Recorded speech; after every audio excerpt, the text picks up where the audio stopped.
Last week, I finished Dark Road, and I gave you guys a glimpse of what horrible events occurred 65 years ago. But today, I'm going to tell you about the person that caused those events. A long time ago, there was a prophecy, a series of events written in a book. Many of these events had come to pass, but a few, the most important events, hadn't happened yet. One event was a battle between two powerful Keyblade masters. The Darkseeker, who worshipped the dark, and the Child of Destiny, who defended the light. Each of them have very similar descriptions, and they each have the power to feel the emotions of others, to see visions in their dreams. They can even merge with another heart and have two become one. And many of these abilities have never truly been used to their full potential. But the two of them are so similar that they're hard to tell apart. From generation to generation, the Lost Master Lushu stole body after body. He was desperate to find this Child of Destiny.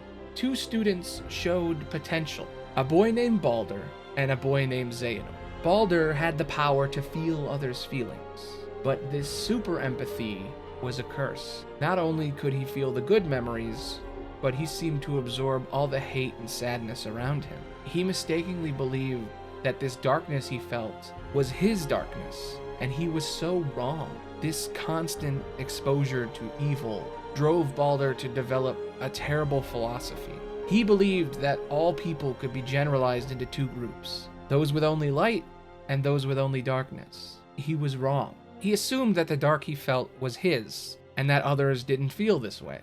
It lay dormant in him for years, but one day Master Odin found out about it. And the only way to know if this boy was really the child born of destiny was to expose him to as much darkness as possible. But there was a problem. Baldr had something to ground him, someone he loved more than anything. His sister, Hodr. She was his light. Now, I don't know if Odin planned this, or if he's just a terrible teacher, but during Hodr's Mark of Mastery exam, her and her 3 friends were murdered right in front of her brother. And worse yet, Baldr was saved by his sister just before she died, so he began to obsess over his choices, over who he really was. He thought his sister's death was his fault, and that he's evil to the core.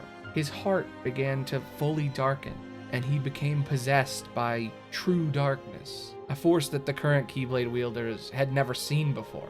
If only one person talked to him, if they just helped him see that it wasn't his fault, that he wasn't evil, that darkness isn't always a bad thing, maybe things would have been different. But he was alone, and on that fateful day, he spoke to Xehanort just before he died. He convinced Xehanort that some people only have evil in their hearts, and Xehanort also felt the same way. He could also feel the pain of others. He could sense the hate, and after traveling the world, he had seen things, and he knew that darkness grows in everyone. He could have spared Baldr. He could have blasted him with light and purged his soul of these dark feelings. His best friend Ericus begged him to do it, but he didn't. He decided to kill him, to strike him down and end this. From that moment onward, Odin knew the truth, and Ericus couldn't help him. Odin knew that the Darkseeker had just been created, that not long from now, a child would be born, raised on the Isles of Destiny. Eventually, this child would fight against Xehanort, and the world would end.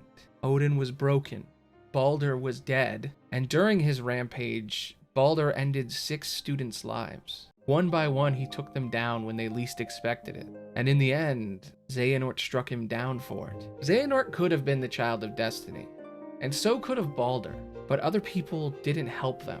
If they just changed their minds, it wouldn't have to end this way. But destiny and fate aren't fair. They're just set in stone. Anyway, I'm Aloni the Bard, and that's what I know about that. Thanks for listening. Bye. Oh man, this one was really short. I got a lot of different scripts in the works. I think I've played every single Kingdom Hearts game at this point. There's a new mobile game coming out called Missing Link that's gonna change everything. But until I can play it, I think I'm fully caught up. On my other channel, I talked about Pinocchio and how almost every adaptation messes up one of the most basic facts in the book. It's pretty good. It's kind of random. I'm not really sure why I talked about it, But, you know, I think it's going to be pretty good. My D&D show is still going. Sooner or later, it's going to catch up to the present, and it'll actually be better. But anyway, check them out. Sorry this one was so short.